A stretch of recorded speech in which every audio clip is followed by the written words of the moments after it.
Ekikangabwa kino kigudde katwe kumpi n'ettaawo motoka ya taxi etayimiridde bwetomedde omugoba wa bodaboda namba UDN 020L n'afiirawo. Omugoba wa bodaboda ono atategeerekese mannya kigambibwa okuba nti abadde mutuuze w'ezzanna ku luguudo lw'Entebbe. Ababaddewo bagamba nti engeri wa bodaboda ono gy'abadde asalamu ekkubo yandiba nga ye muviiriddeko obuzibu n'asobola okutomerwa. Abadde ku sipiidi nnyingi wa taxi kati ali ku sipiidi nnyingi wa taxi agadde okuyimirira lwaki kayamwambadde nga alowera wa taxi lumutomedde azizzaako buzza boda yabuza obubi bano kiranyi kusalirawo wano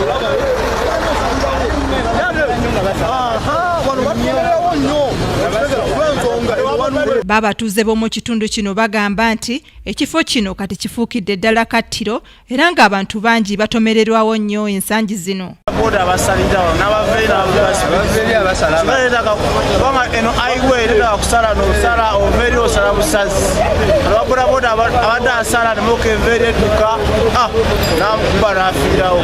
Oluvannyuma poliisi ezze mangu n'eggyawo omulambo ne gutwalibwa mu ggwanika ly'eddwaliro ekkulu Mulago nga n'okunoonyereza bwe kugenda mu maaso. Hairatina Kaweesa, Kingdom TV amalindirire.